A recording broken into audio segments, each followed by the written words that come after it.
Hello, everyone, and welcome to the award-winning Property Podcast. I'm Rob B, of course, with Rob D. And this week, we're looking at what exactly do we both get up to day to day. I promise you, it's not too self-indulgent, and you'll learn plenty. Yes, thank you for joining us for episode 172 of the award-winning Property Podcast. I wanted to say it as well. We are going to be talking about what we get up to this week, but there's plenty more besides, including a cracking resource of the week coming up later in the show. But before we get into all that, what's this whole award-winning thing all about, Rob? It does sound good. I like that, Rob. It does. Award-winning. Yes. Well, thank you to everyone who voted for us. You may have seen, and you probably did, because so many of you did vote, that we were up for award at the New Media Europe Awards. And it was a podcast award, particularly in the category for audience appreciation. And that award is really about your engagement with your audience. So how can we prove, not just through votes, because half of it was a judge's decision as well, how can we prove that we're engaged with our audiences? And it was really easy because you are so engaged with what we do. Yes, there's the podcast listeners. Yes, there's the hundreds of reviews, but actually so much more. The meetups, how they're just growing at an incredible rate and so many more people are turning up all the time. Or, of course, the Property Hub. 10,000 plus people there now. Unbelievable. But the point is, it's because of you that we won the award. We said as much when we accepted the award, and it was lovely to spend an evening with Rob and drink a couple of glasses of wine and feel very good about the podcast, but that is all down to you, so thank you so much. Yes, thank you. It was a really fantastic night. Good fun to hang out with some other podcasters and talk about really geeky stuff. Got to meet Pete Matthew from Meaningful Money in person for the first time. So all round, a great evening. All thanks to you. So thank you. Now, among just some of the things that we've been able to do as a result of this podcast, which you listed a second ago, Rob, one of them is the summit. And the summit we do about 4 times a year. We've always done it so far in London, and we've got a lovely venue in London, but we do get a bit of flack sometimes for ignoring the rest of the country. So this had to change. We've got no problem, as you've known from the podcast, with getting out into the rest of the country and flying the flag for the North. So we're going to do that, but we're going to do it in an interesting way. So I think it's time for you to elaborate on your little tease from last week. I think you're right, Rob. No more teasers. This is it. We are doing a summit in the North. No, I promise you there's more. The reason why we have built this up is because right now we don't know where we are doing our Northern Summit. Because just like you decided that we're going to win that award because you got behind us, you're going to decide where we're going to do the summit. That's right. So we want you to vote for where you would like the summit. So if you're in Manchester, you need to go to thepropertyhub.net/vote and click Manchester and register your vote. If you want us in Dundee, bit of travelling for us, but if enough people vote for it, we'll go to Dundee.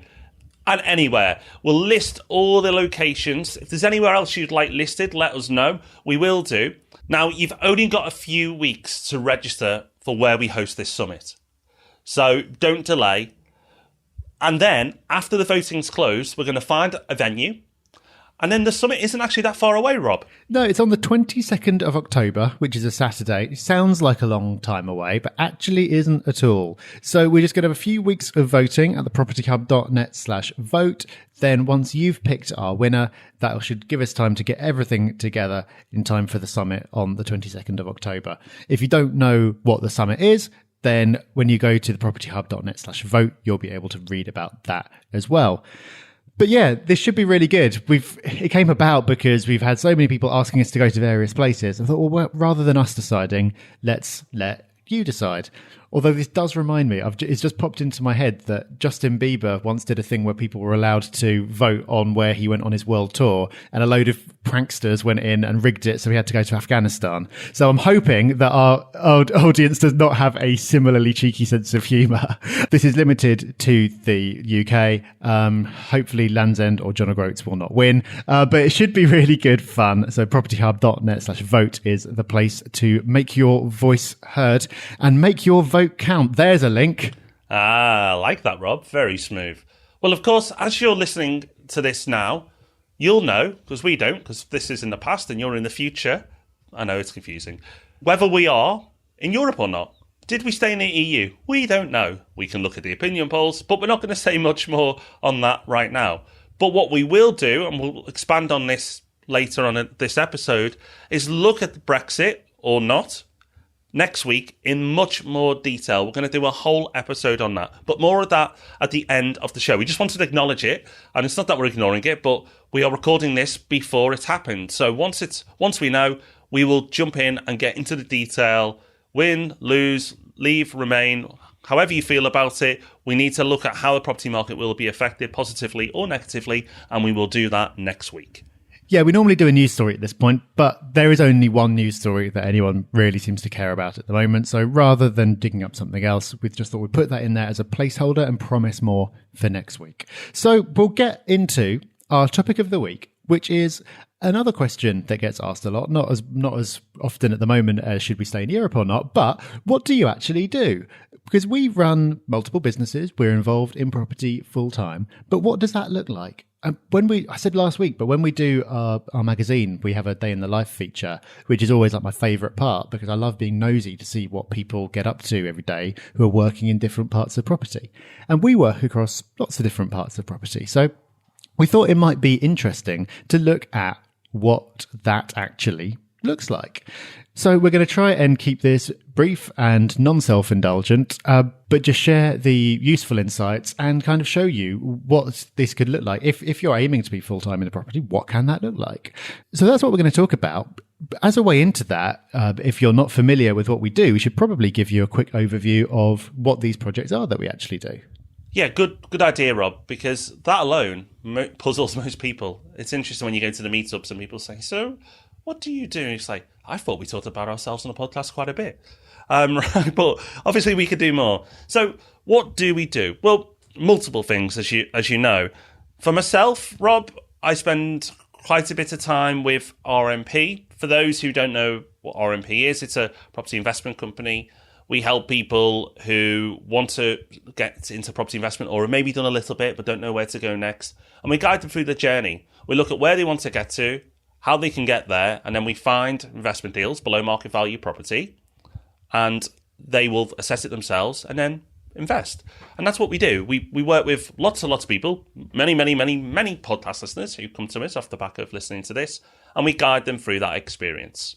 And then, of course, we pass them on to Yellow, which is something we're both involved in, Rob. Yeah, Yellow Lettings is a letting agency and property management company that we specifically set up to meet the needs of people like us. So it can work for anyone, but specifically for people who've got properties in multiple places around the country and tend to be quite hands-off. So you get lots of different flavours of letting agency, some very, very good and some notably not so good. So we're trying to be one of the best ones, but also be unique in that you can speak to one person about all your properties wherever in the country they happen to be. So normally, even if you had 5 properties in 5 different cities and they were all with some kind of big brand name chain, you'd still have to call each branch individually to find out what was going on. Whereas with Yellow, the idea is that you can get updates from one person about your entire portfolio who really understands what you're like as an investor and what your needs are. And many of our clients have never visited their property or haven't done for a very long time, which means that they're going to have a different set of needs from your average kind of landlord. So that's something we've been doing with Yellow Lettings over the last, I was about to say year and a half, but I think it's actually 2 years now. And that's something where we invest a lot of money and a fair bit of our time. The amount of time we spend on that, on different projects changes, which is something we'll come on to later. But that's been a big part of what we've both been up to for the last couple of years, as well, of course, as the Property Hub. Yes, and this is probably what you're most familiar with. Now, you probably don't see it as a business, and it's not a business in the sense of how can we make as much money, but we try to break even at least on everything we do, because we do a lot, and as you can imagine, it all costs money. So the podcast, the team behind the podcast doesn't make any revenue itself, but it all needs to be paid for. So we do summits, which people find super, super valuable. We can only do a few a year, but that helps with the podcast and everything else we do. Of course, there's the magazine, which is just a massive, massive project. It probably doesn't sound much when you say, oh, there's a magazine. But the amount of work that goes into the magazine is incredible, as well as the podcast and the hub. But it's just a business in its own right. And that's why we call it a business, not in the sense of how much money can it make, but how can we treat it properly? Like we say with property investment, if you treat it like a business, you'll do better. The Property Hub, although it's mainly just content and the vast majority of that is free, we very much treat it like a business, even though it's not one that's driven by profit. So we're more efficient and deliver a better quality product to you. Yeah, there's a lot that goes on behind the scenes with all this stuff. And thankfully, it doesn't rely on us to do it all, but otherwise it wouldn't get done. We've got a great team in place, which we will come on to talking about later as well. Now, Rob spends a lot of his time working on RMP, which is not something I'm involved in. I've got other projects on the go of my own. So the one thing that you might know about if you're listening to this is the books that I write. I've got a few different property books out. I absolutely love writing. And the funny thing is, writing is one of the things I enjoy most. It's probably the thing that I'm best at.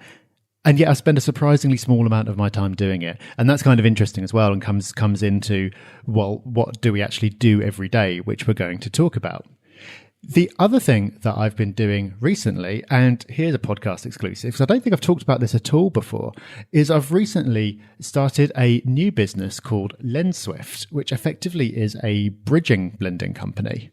I'll link to the website in the show notes rather than going on about it for ages now.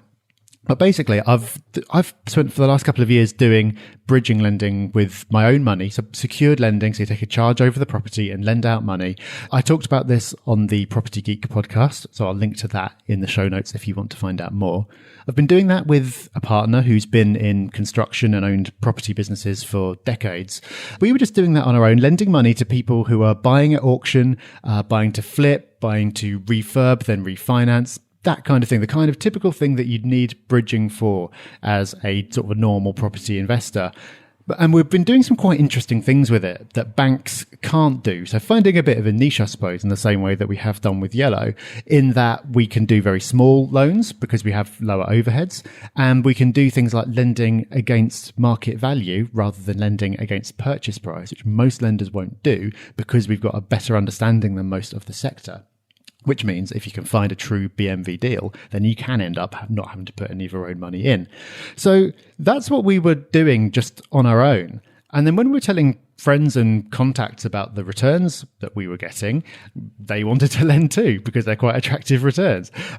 So we set up LendSwift to do that and devised a structure that makes sure everyone's fully legally protected and has claim over the asset, and so on. So, like I said, I'll link to the website rather than having a big, long thing about it now, but that has been keeping me particularly busy over the last few months, getting all the fairly boring, if we're honest, stuff set up, like all the legal and compliance stuff and all the rest of it. So between us, that's a fair bit. That's quite a lot of businesses for two people to be running. So the whole point of this episode really is, well, what does that look like? Very, very, probably from the outside disorganized, but it really isn't. As you can imagine, you have to be super, super organized and systemized and disciplined to be able to run multiple things at one time. Many people say just focus on one thing, one business, and do it well. And I can definitely appreciate and understand that. It's difficult. It's very, very difficult.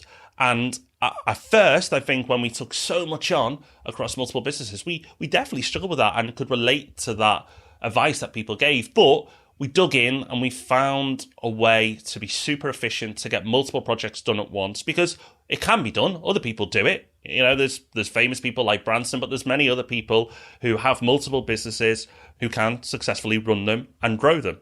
So no 2 days are exactly the same. So my Monday looks very different to my Tuesday, and my Wednesday looks very different to both of those days. And it's the same with you, Rob, as well. You know, yesterday, and this is not a scheduled frequent meeting, we had a breakfast strategic meeting together. Very nice it was too. But that just came out the blue. In the afternoon, I did a bit of training with some of the team. I also spoke to a few clients. So yesterday will not be repeated again, probably ever. They are very different, and I really, really live, and if I didn't have it, would die by my calendar, because my weeks, and I am booked weeks and weeks in advance at points in time, are scheduled out so I know what I'm working on when. It might not be an event. It might just be, right, I need to block out this time to work on that project. And a lot of those things that are booked in are meetings, and we do a fair few of those, Rob. We do have a lot of meetings because we've got quite a big team now across the various things that we do.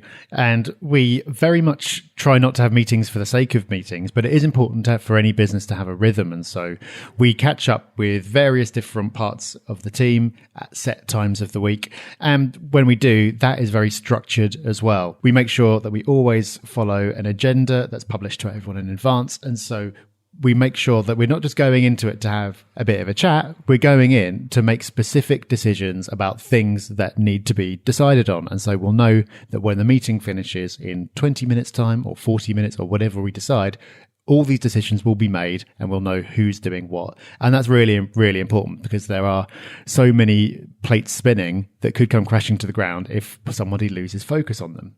So we do spend a lot of time with our team, but I do the same as you, Rob. I'll block out time for getting things done just on my own. So on Thursday, for example, on the Friday, we've got a whole training day offsite with the Yellow team. And on Saturday, we've got the summit. So I've blocked out in my calendar the whole of Thursday, except for one meeting in the middle of the day, where I'm just not going to be available for anything else because I need to be preparing for those things. And so it's all highly, highly scheduled, which is weird, really, because when I look at my calendar, it's also kind of scheduled out weeks in advance, and trying to put in that breakfast meeting that we had that took about 6 weeks. It looks like it's quite kind of prescriptive, but it feels really free. It feels just like, I'm choosing to do all these things. I love doing it. It's all really varied, really exciting. It's just funny. If you look at it, you might go, God, I thought that you'd just be kind of doing whatever you want to do. But in fact, you need to be very, very disciplined and organized because there's so much going on. There is, but it also helps you release from a mindset point of view as well, because you don't have to think, I need to get this done or that done or this done. Take a time, put it in your calendar, whether it's a meeting or a time to work on something, and then it frees that mental space up.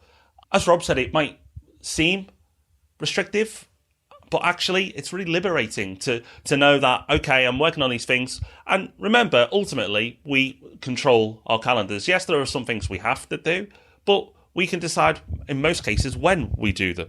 So don't feel sorry for us. We absolutely love it. And one other thing we both love is analysing deals. So for RMP, I'm always looking for deals for our clients. It's something I still spend a lot of time on. Day-to-day things, I don't do that much.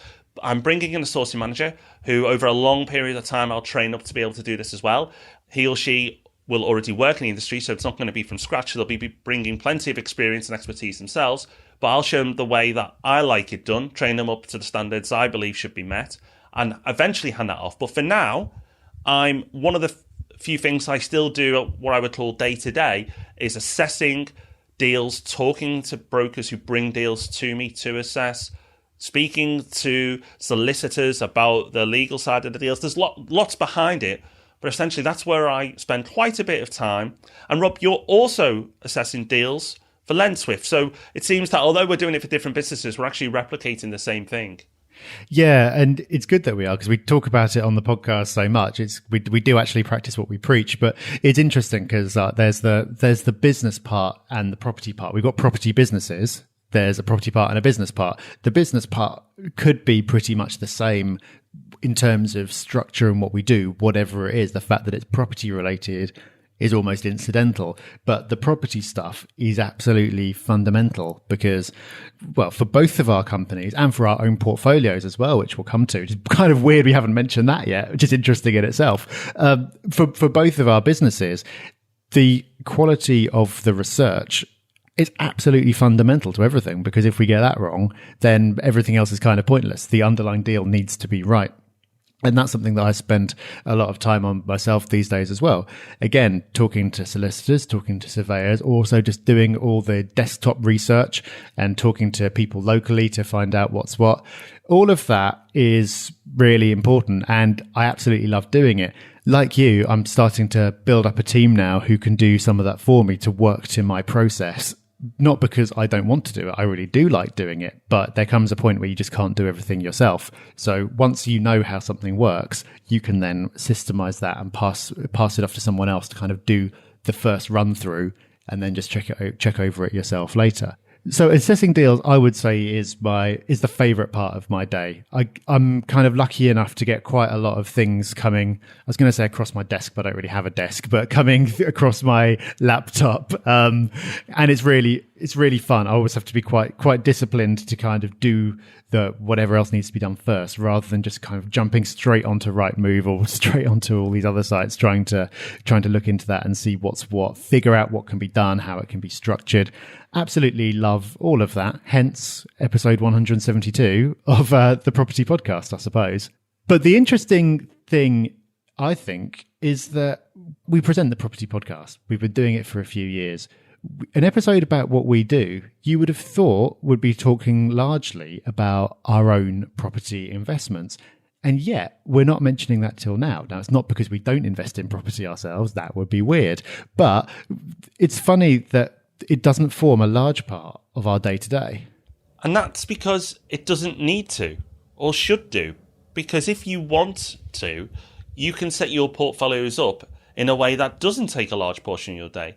If you think about it, a property portfolio, unless you've got hundreds, if not thousands of properties, it should be fairly easy to manage with systems. If we can build big businesses and hire lots of people and have lots of team members working with us to build these businesses, if we can't look after our portfolios in a reasonable amount of time, then we're really in trouble. And if we can't get that right, we definitely can't go on to do other businesses. And I think actually for those people who want to build a bit of a property portfolio, so they've got some income coming in to go and set their own businesses up, it's actually a great way of bridging that gap, using it as a stepping stone to learn the disciplines of business, because it's on business on a obviously more basic level, that if you master those disciplines will help you then if you move on to your own business. And I appreciate not everybody wants to set up their own business because it can be a challenge. So I think that's the reason why, Rob, because once you can run big businesses, running a smaller business, which is what your property portfolio essentially is, should be a lot easier if you don't neglect it. And we just use the same processes, systems that we apply to the businesses as we do to the portfolio. So we work with teams. So when you think teams, I can't have a team for my portfolio, but you can. You can have a mortgage broker. That's a team member. You can have a letting agent. That's a team member. They might not be employed by you, but you're using them as part of your team. And that's exactly what you should do with your portfolio if you want to treat it like a business and if you want to be hands-off. And that's exactly what we do. Yeah, funnily enough, I've had a team for my own business in that I work with letting agents and mortgage brokers and all this other kind of stuff. But I've not had a team for my own personal stuff in the same way that I've had a team for the Property Hub and Yellow and now Lenswift. And having the team in place has showed me just how beneficial it is having people who you're working with on this stuff. And it's always been my own things that have gone to the back of the queue or that have been far more chaotic than the rest of it, just because it's been just me and I've been bottlenecking the whole thing. And so I've recently taken on an assistant to help me with admin and with all this kind of stuff. And with the property portfolio, I've got some of my properties with Yellow, but then I've got other properties with other agents who I've been loyal to for a number of years. And so just kind of having someone to help with all that kind of thing, and so it's not me having to do it, is really useful. And I would say pretty much anyone can do that if they want to. Like having when you say, "Oh, I've got an assistant," it sounds really glamorous, but it's not like they're sitting just outside my office at a desk. It's not like they're on a big annual salary or anything. They don't have to be on the same continent as you. They don't have to be doing more than an hour a day.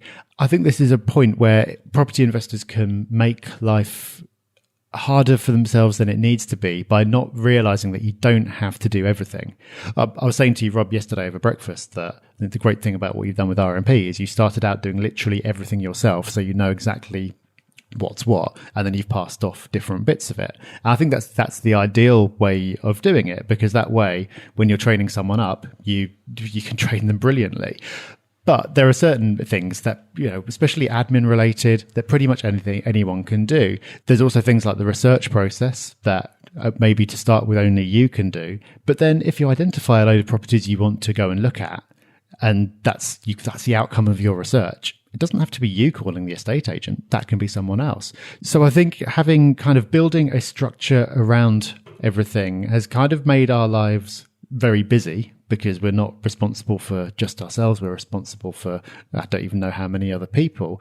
But it does mean that we can do far, far more and do the fun bits in a way that we couldn't before. And so spend the majority of our time on the deal analysis, which we love, rather than spending time on paperwork or whatever else it is. But it is always a challenge to stay focused on the big picture and to stay focused on what you do best. There's always things kind of dragging your attention in different directions, but we can't lose sight of the fact that we're still unbelievably lucky to be getting to do what we do every day. Oh, we were saying that yesterday as we were having breakfast together and talking on plans for the future. We do feel very lucky. We don't take this for granted. We appreciate the position we're in. And we do a lot of work. We do.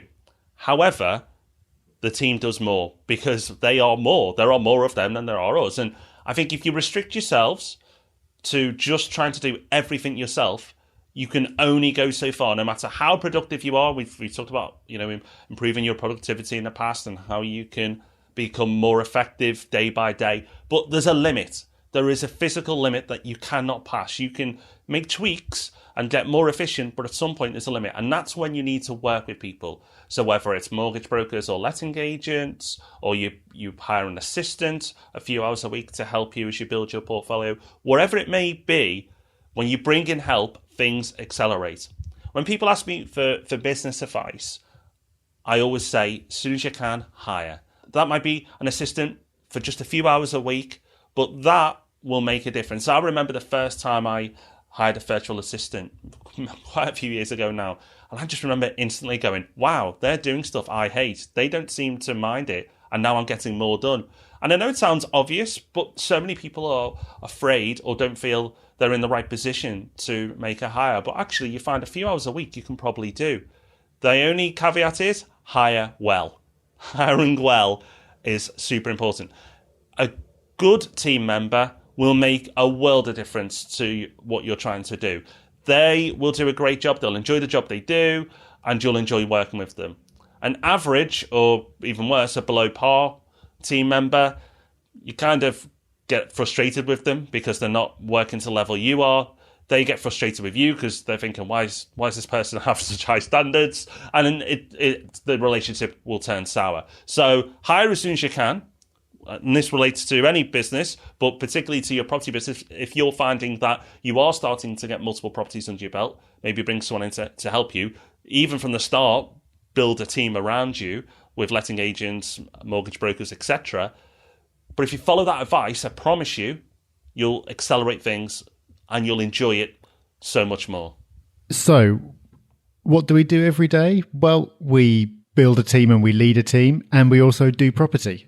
And even after spending very long days doing it for a long period of time, we still love it enough that we are spending an extra half hour talking about it right now. So hopefully, if you ever wondered, who are these guys and what is it that they do? Well, hopefully that's answered your question. And hopefully there's been some useful advice in there for you that you can use in your own property endeavours. And I think the important point is, all the stuff that we've talked about is just as applicable pretty much when you're just getting started than when you're further down the line. You don't have to kind of hit some kind of mythical milestone in order to do a lot of this stuff. And the thing that strikes me when we get out to the meetups and we do the summits is how hard it is, because everyone is really busy. Everyone's juggling demanding jobs and family and all the rest of it. Everyone's kind of got this dream of being a full-time property investor and what life will be like. But really, to get to that point, you can make your life a lot easier by doing some of the things that we've talked about. So there you go. That is what we do. And there are a few links that we talked about in the course of that discussion. And you'll find all of those in the show notes for this week, which are at thepropertyhub.net/whatwedo. Right, before we go into our resource of the week, which I promise you is a cracker, we have some more audience appreciation in the form of a review. So thank you so much to Troy. And looking at the size of this review, Troy does really appreciate the podcast, so bear with me. It says, I knew I was a Googler for good reason. Lads, I love you both so much. I've just spent the last half hour creating an Apple account to leave you a review. Well, thank you, Troy. I appreciate it. It's not always easy. I discovered the Property Podcast about a month ago and haven't looked back since. I've been back and forth between the newest episodes each week to the essentials from back in the day. All are invaluable and are giving me great ideas and confidence to press on with for investing. I have 2 buy-to-lets with a third plan this year. Your podcasts on goal setting and strategy planning really helped me and have been the most influential, and I've had a lot of help with focusing from that and starting to dream on bigger goals. Now I'm on the Property Hub, I'm ordering Rob D's books, and tomorrow I'm on the verge of booking a place in the next mastermind, and I think he means the summit. The future is looking very exciting. Thank you so much to you all, and please keep it up. Well, thank you, Troy. Really appreciate it. Brilliant review. And thank you once again. I know we mentioned the word appreciating and appreciation, but that's the award we won. And don't worry, we're not going to bang on about it every week. But just once again, thank you to everybody who's got behind the podcast. Because without you and your hundreds of reviews and joining the community and getting involved in all the free things we put on, it simply wouldn't have happened. Yeah, thank you to everyone. Thank you for Troy for persisting with iTunes. Why do they make it so hard? I don't know, but we really do appreciate it. So thank you for going to all that effort. Rob, I feel like after reading out that beast of a review, I should give you a bit of a break, but I can't because the resource of the week this week is something that I've not had a chance to look at fully. It looks really exciting, but you've had a bit more of a dig into this. So tell us what it's all about. It's a new house price index, right? It is. It's a new house price index from the government. And why are we excited? Well, the reason why is it's the most accurate, comprehensive data that we've seen so far. Because often there's a flaw with a lot of the house price indexes used. We won't go into the details why. Sometimes they have to miss something out or they're only looking at their own data. But what this government report does is it looks at all the mortgage sales.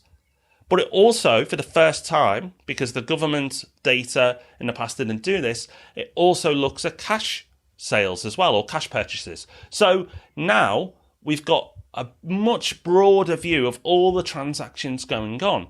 Now, I'll put 2 links in the show notes this week. One, a link explaining exactly what it is in a bit more detail, so you can read through that in your own time. And then 2, a tool you can use. Go into the tool and you can search different areas. But what's really cool, other than the data being super accurate, is that you can go into regional councils, so you can narrow down the area to quite a way down, get quite niche on the areas you're looking at.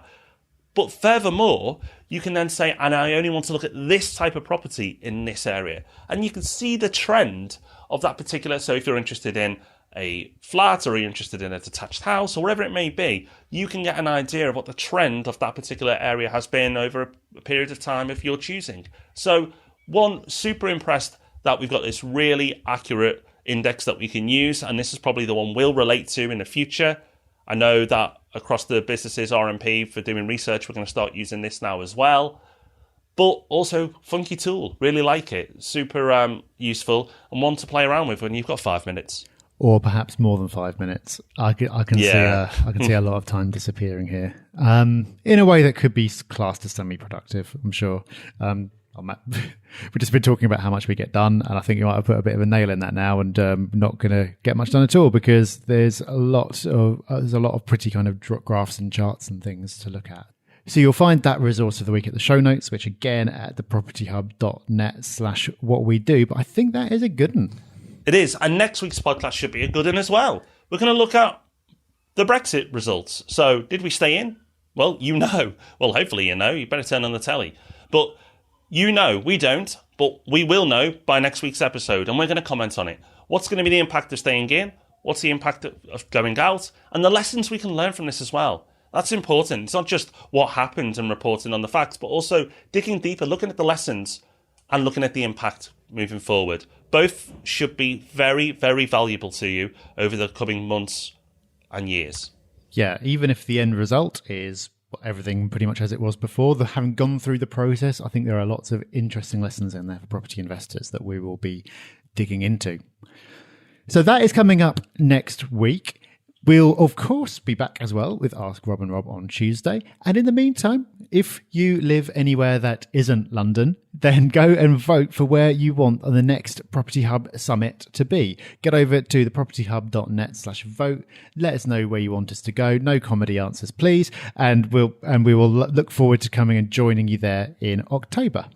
For now, though, thank you very much for joining us. Have a wonderful day, and we'll see you soon. Bye-bye. Bye-bye. Thanks for listening to The Property Podcast. For show notes, all our past episodes, and to leave a review, go to thepropertyhub.net/podcast.